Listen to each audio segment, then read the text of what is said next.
I would never launch a business again that doesn't have some sort of stickiness element to the customer. Because otherwise, it's so hard and expensive to go and acquire that customer to go back and have to do it again and again and again. Hey, I'm Shuang Esther Shan, and you're listening to Shopify Masters, your companion for starting and building a business. Have you ever wanted to make a perfectly crafted cocktail with just the touch of a button? Well, Ryan Close and his team at Bartesian is making it a reality.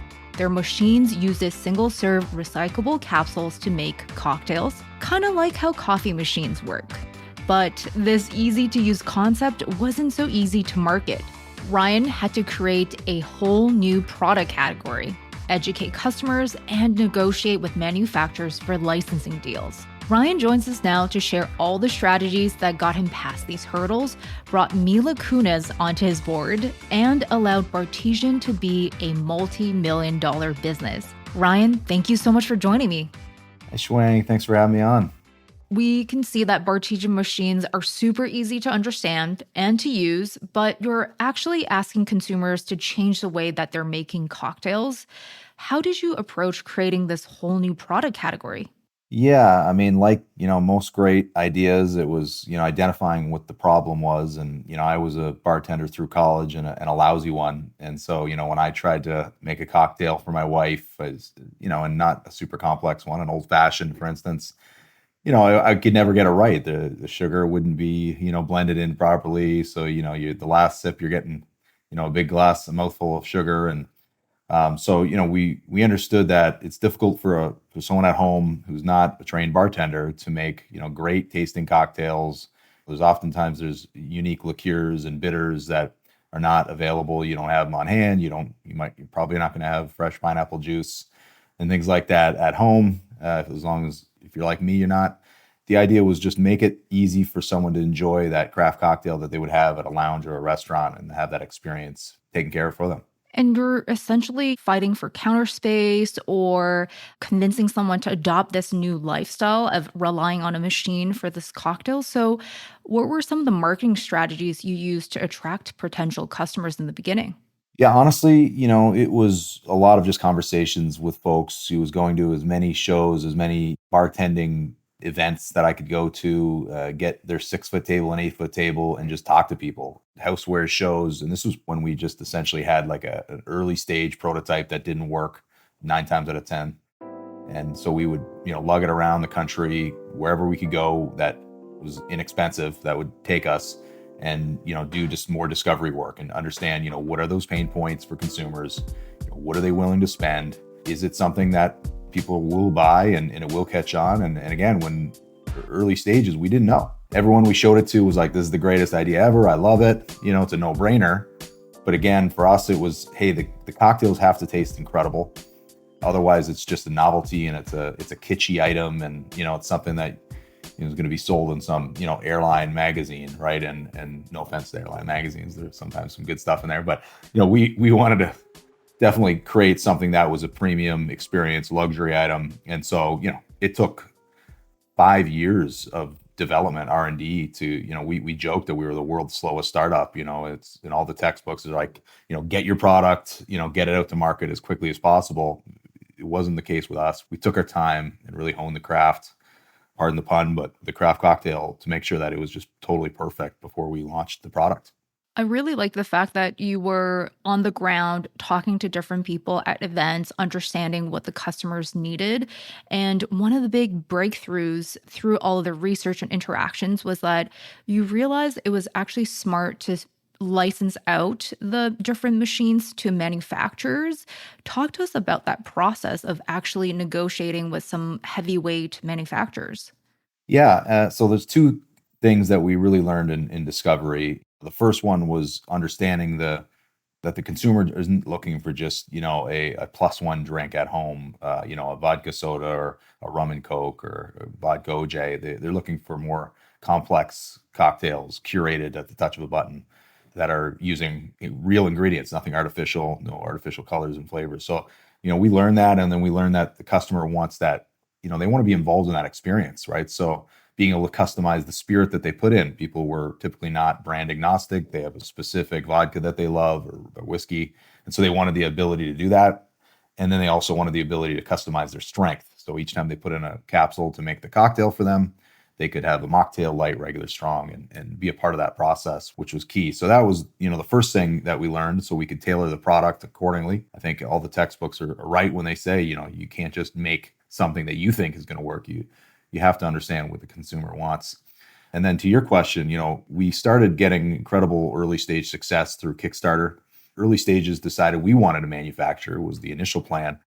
We went to China. We hired people who knew how to do that, because certainly me and my co-founder at the time had no idea how to build a product from scratch and find factories. And I'm not an engineer by trade. And so, we had to hire these people.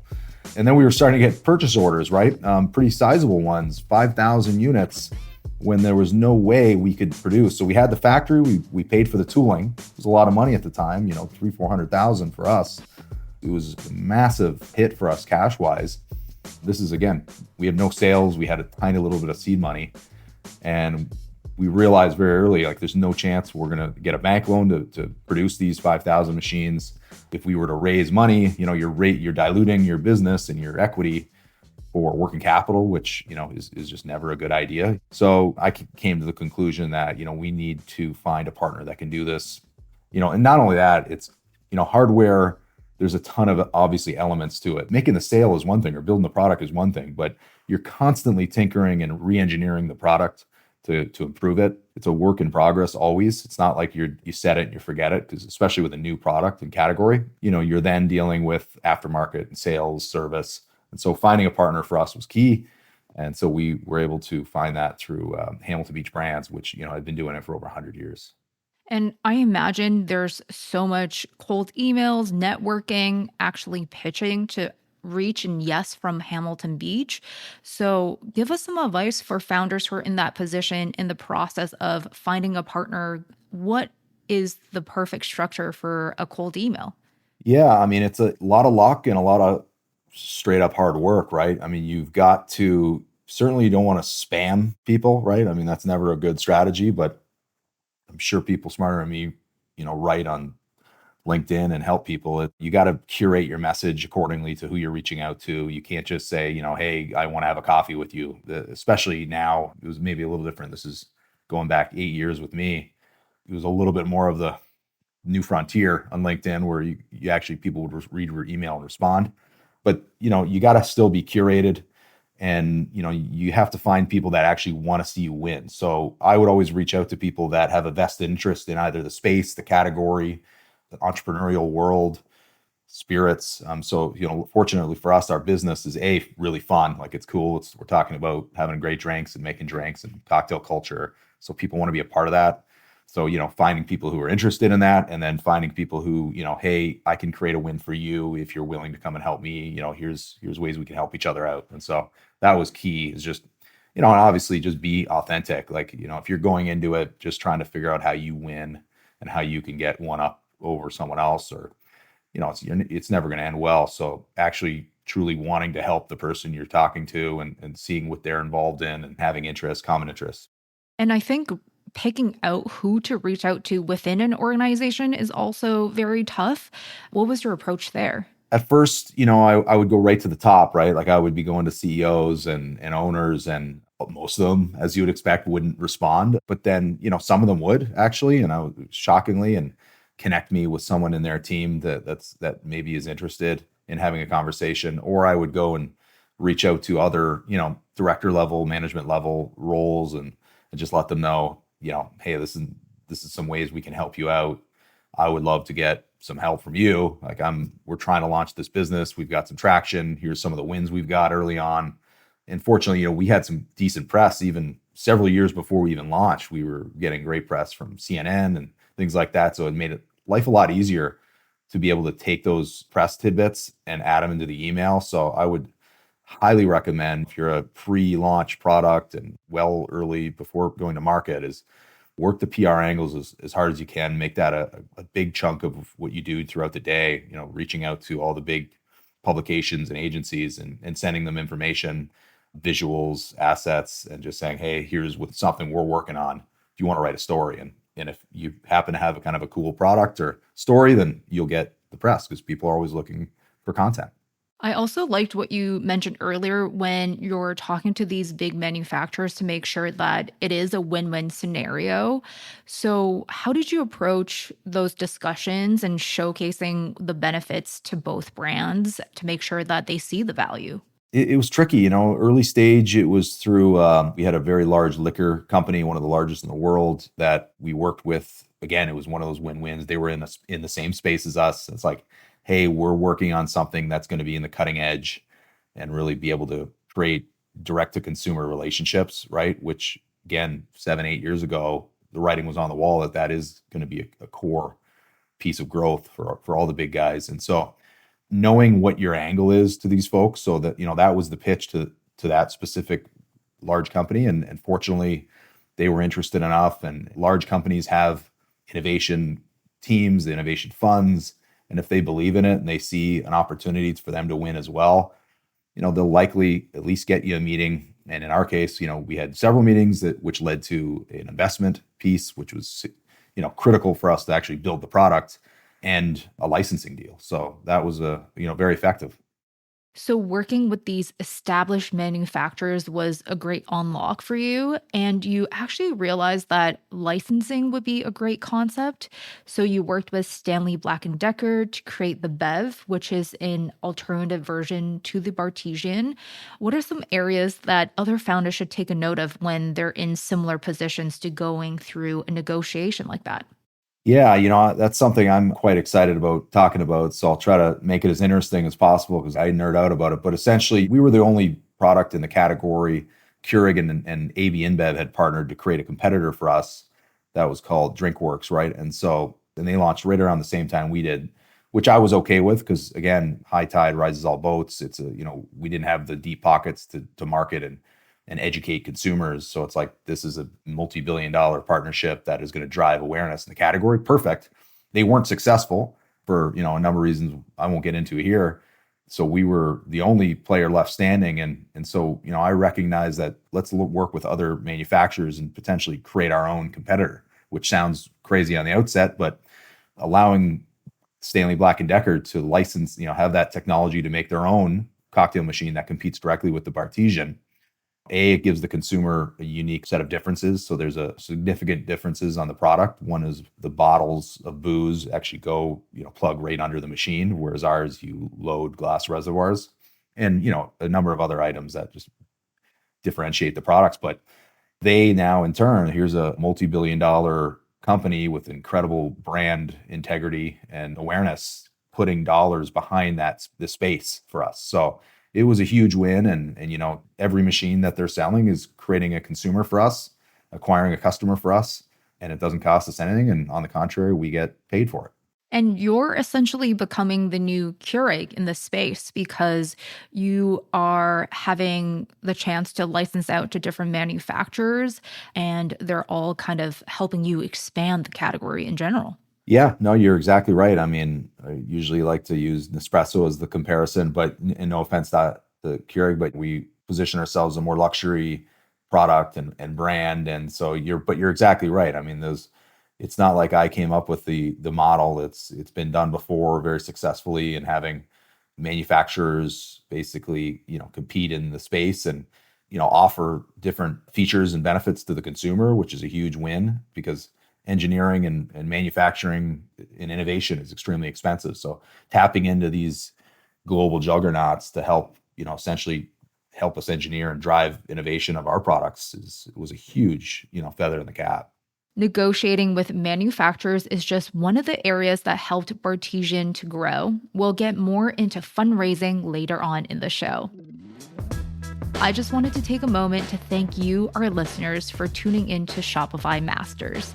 The best way to support the show is to leave us a review or hit that follow and subscribe button wherever you're listening now. It helps other people to discover the show and keeps us going. Thank you so much. So, before the successful 8-figure rounds of venture funding, you actually worked a lot with angel investors to fund the business. Tell us a little bit about the early days and how did you actually find different investors?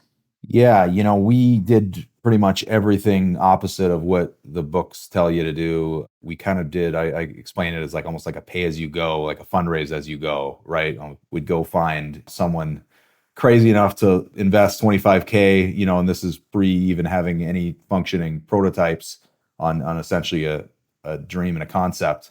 Go from there and let that 25K take it as far as we can go. And obviously I would always be fundraising, like you're always trying to get more, but it was tricky when you're just talking about a concept.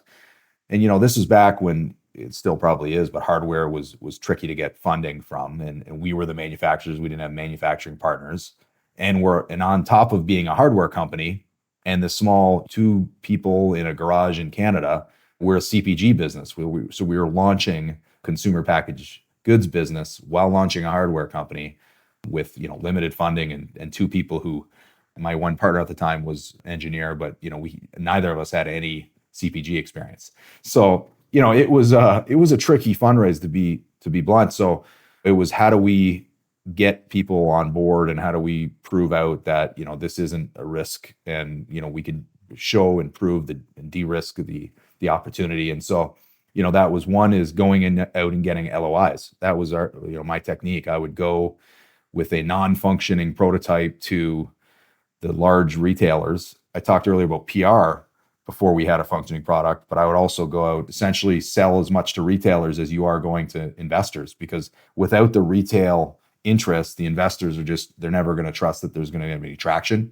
It's just going to be, a wild idea. So I would work with them and say, hey, listen, if we were to make this, like, here's the concept, here's what it's going to look like. If we were to make this, would you take any? Would convince them to say yes. And then, hey, can you write me an LOI? Why do I need to write you an LOI? Well, I would just be honest. I need investment to make this, and they're not going to invest in my business unless I give the LOI. So it's the chicken and the egg. And so people, would write it out. And then I would have stacks of LOIs, and I'd go to, investment meetings with them.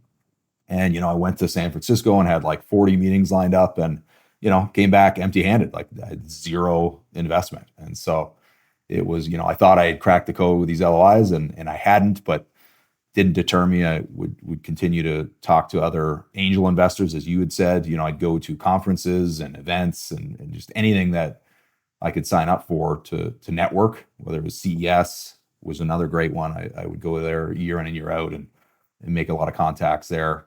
But really the big win was, as I spoke about earlier, the liquor company that, hey, this is something that can really help you, versus just keep cutting me $50 and $100,000 checks I was getting with angels. But the 50, 25, $100,000 checks definitely kept us alive until we were able to convince the liquor company to take a bet on us. I like the fact that you mentioned LOIs, letters of intent, which is having proof to give to investors that there are people interested in the product. And you mentioned earlier that you didn't want to dilute the business. So, how did you approach negotiating with angel investors to actually seek funding, but not give away huge portions of the business as well? Early on, we would do a convertible note, right? And the convertible notes were great for us because we could, have uncapped with a discount, low interest rates at the time. They're probably triple what they were when we did it at this time. But, and again, for us, it's as long as we can get a good valuation, and we had the choice on the valuation of the price round, then we were in control. That for me was very critical, as I always wanted to be in control and still do, right? Of the business and of the key decisions. And so like having the convertible loan just allowed us to operate and find that perfect partner with a higher valuation. And so that's what we were able to do. And then we would get the higher valuation. And then we've got a large liquor brand. We've got, we closed Hamilton Beach and got them on as a licensing partner. And so now you've got blue chip companies that are on your cap table. And that's another just huge component to our success. I would say just, having those testimonials, essentially like, hey, we're not just some crazy guy and crappy bartender from Canada. We've got sophisticated partners that have the means to help us, to ensure that we're successful, right? And so that was always the case with us. That allowed you to substantially grow to a stage where you were raising VC fundraising. So, how did you know that you were ready for venture capital, and how did you prepare differently for the fundraising this time? I tried to, and no offense to venture capitalists and venture capital world, but like I would do my best always to steer clear from them. And I would focus more on family funds and individual investors and strategic partners. And for me, it was, I learned early on as we started to get a few of these, individuals or strategics, that I was allowed to conduct the business as I saw fit. And again, there's a common theme here. And I'm going to sound like a control freak, but I feel like you have to, right? When I was the sole founder, when we launched the business, it was just me, and there was like four of us. It was a very, very small team. So, having that control in decisions and pricing and all those things were key. So I didn't want to have venture capitalists kind of telling me what to do and how to do it. They have a vested interest. It's about like driving the valuation of the business as quickly as possible, right? Where for me, it was, acquiring as many customers as possible who love the product and providing them with just an incredible experience. And so we launched in 2019. And to date, we've never raised our prices on the capsules, right? And consumables, CPG has gone up. I don't want to be completely wrong here, but I'm going to say well over 40%. The price increases across the board have been incredibly significant. At least we've taken on incredible price increases.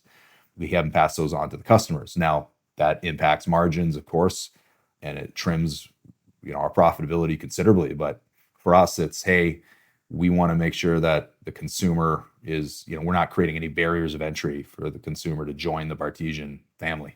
Yeah, once they're in, they have high repeat purchase rates, and it's definitely adopting this new lifestyle. And one of those individuals who adopted this lifestyle is Mila Kunis. So you got to tell us about how you brought her onto the board.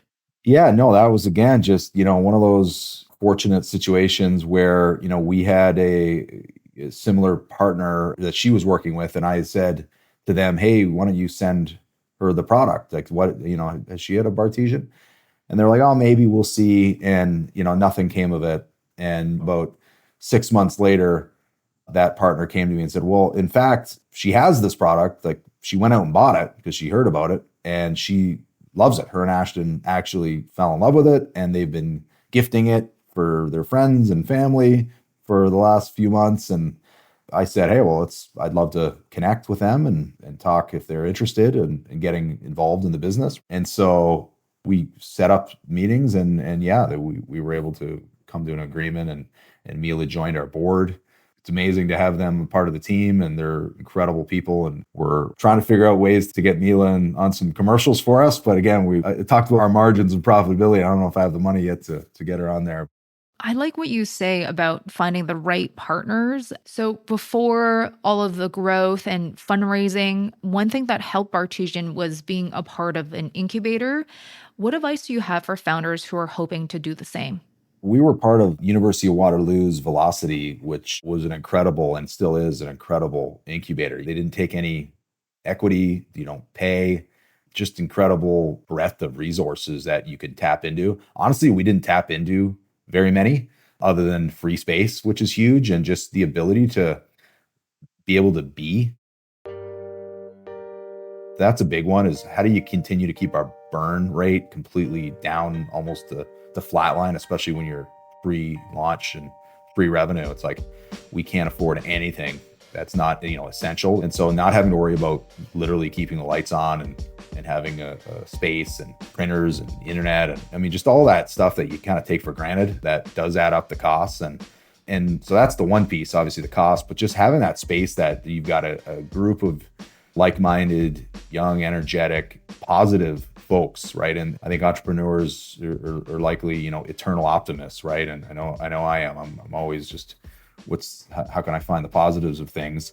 And so being surrounded by that is just, lifts your spirits up. And you also hear all the pain and the horrible stories that everyone's going through. And I think being an entrepreneur, I've heard many people say it could be very lonely. And so being a part of a group can help you feel you're not alone and terrible things happen. Everyone is a founder and just roll with it and keep going.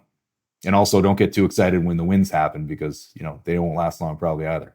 And I think what's interesting is knowing how to stick with an idea or let something go. I know that you were a part of other startups and had other business ideas. So, what about the Bartesian that was something that you actually wanted to dedicate yourself to? Yeah, I was in the corporate world, but I've been an entrepreneur since I was, man, like 9 years old. I had my side companies and I was always hustling. Like for me, it was always, I just wanted to work. I always wanted to find ways to create value and to make money. I was always driven by that. And so Bartesian was definitely a risk. I was going from a great paying job where I think I had like 50 direct reports at the time. And I was, leading operations and sales, doing well financially and was very young. And so things were on the trajectory for me that I felt like, oh, I'm checking the boxes. This is what I should be doing. But, I was unhappy. I was commuting. I had young kids at the time. Like, I was barely seeing.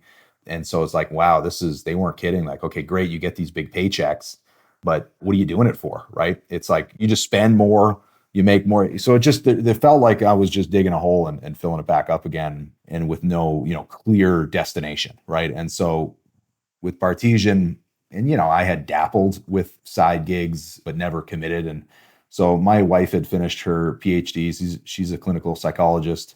And so right when she finished up and, it happened to be the timing was really great. And I was like, hey, listen, we're not going to go broke. Like you can work and make some money so we can feed the kids. Are you good if I quit my job? We make no money. And not only that, I quit my job and then like sold all my investments basically to buy out some people within the company and move them out. And it was a huge risk financially for us. And, having a partner that supported me was critical and still is today. And, we were able to navigate it, but it was tricky to go from, making a paycheck to, several years of nothing. I love hearing that because you had so much conviction and determination for this idea. And I think that's a common theme I get when speaking to a lot of founders. A lot of people will tell them that this doesn't sound like the most secure idea or the best choice, but they make decisions to make that choice right for them. The other part that I love so much, I think we touched on a little bit, is the element of the repeat purchases. I know in the beginning you said it was a struggle trying to be both a hardware company and a CPG company. But I think that was to your benefit because, again, once you're in the Bartesian life, you will continue with these repeat purchases. So, yeah, talk to us about the importance of this business model.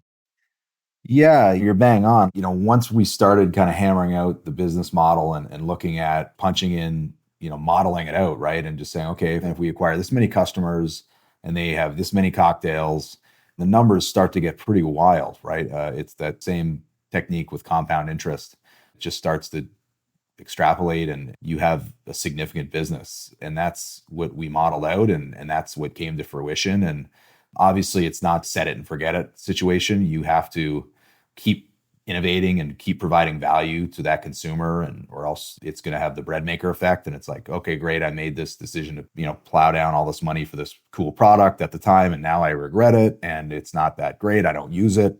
And so that was something that we needed to ensure wouldn't be the case with our product. And so how do you do that? Well, you have to continue to provide value and newness to these folks. So, introducing new cocktails for each season, events that the cocktail could be launching for, accessories that help them curate a really incredible cocktail experience for them and their guests. And, we would go and source and we learned that just right from our customers. We had and have a really tremendous Facebook group with over 20,000 avid Bartesian users, and they tell us very clearly they don't hold anything back, which I love it. And it's like, hey, we want this glassware. We don't know what kind of glassware to have. You're the experts. You're making old fashions, and Mai Tais. I don't know, what glass I'm supposed to buy to use and show my guests. And so it's like, all right, well, we're not a glassware company, but our customers are asking for this. Let's go figure out how to give them it. And so we did. And so it's like, let's go find and source really cool glassware that goes with each of our cocktails so that the consumer has that excellent experience. And then it was, hey, I love rimming sugars and rimming salts. Like, and I don't know which ones go best with these drinks, these cocktails. And again, we're not in the, rimming sugar business, but, fortunately we have a really incredible team of innovators, and they're entrepreneurs in their own right. All the team members on Bartesian, and it's like, hey, we've got a problem. We've got consumers who want this to be solved.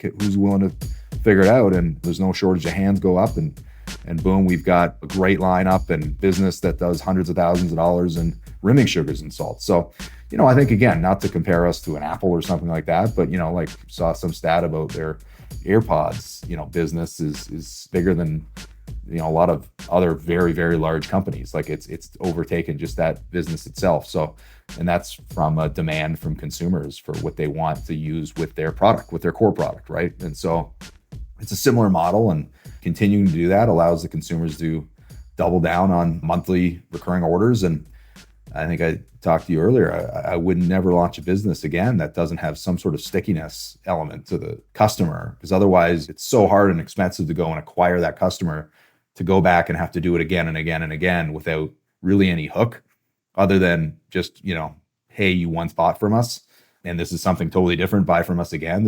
It's too crowded of a space and there's too many markets out there. I think having something that offers that stickiness is just gives you a competitive advantage in your model. Super crucial. And your customers are telling you where to expand into, what product lines to create. And that's just the beginning. I think you mentioned that in North America, only 2 out of 100 people know about Bartesian. So there's so much room for expansion. Tell us, what's next that you're excited to focus on? You're right. At first, it was very, frustrating for me. It's like, man, we're getting, we were Oprah's favorite thing in 2019, and oh, we're set, we're good. Everyone's going to know about us, or oh, CNN, or Fox News, or put us on here, or Business Insider. We're good. So in my head, I was naive. I just thought, okay, check the box of PR and awareness. We're set. Well, not the case, not even remotely. And so even after all that, going TikTok viral several times, we had over like 20 million views on one video that a customer posted. And again, a huge lift in sales, but still the awareness, folks need to see things 4 or 5 times before it really resonates. And especially something that's new. We're not just like another blender or hair dryer or something like that. We're a new category so we're teaching and communicating that, hey, here's something that, wasn't there before, and now we've created it, and this is why you should, put it in your house. So I used to get frustrated by it. Now I love it because, here we are, in 3 years, we've achieved, well over $150 million in sales, and we're growing at an incredible clip. And that's still with very limited category awareness right here in our backyard in the US. It's all uncut grass. And, so what are we doing to change that? We fundraise, and pretty much 95% of our last Series B is going right to category and product awareness and brand awareness. Early on, and still to date, it's a heavier weight on conversion, marketing just to convert, right? Versus brand marketing, right? And so now we're starting to shift away from just like 99% of our dollars going to conversion marketing to now, okay, let's maybe do an 80-20 split where 20% is on the brand and focus on top of funnel awareness. Well, very excited to see how Bartesian grows, and hopefully there's more people out of 100 North Americans that will know Bartesian in the near future. Great. Well, maybe after this podcast, it will get up to 3 or 4, right? Yes, definitely. Well, thank you so much for joining me today, Ryan. Thank you for having me, Shuang. It was really great to talk to you. That's Ryan Close, the CEO and founder of Bartesian. Our show is produced by Gogo Zoger and Megan Coyle, mixed and mastered by Miku Betlam and Matt Shorts. Benjamin Gottlieb is our supervising producer, and I'm Shuang Esther Shan. We'll catch you next time on Shopify Masters.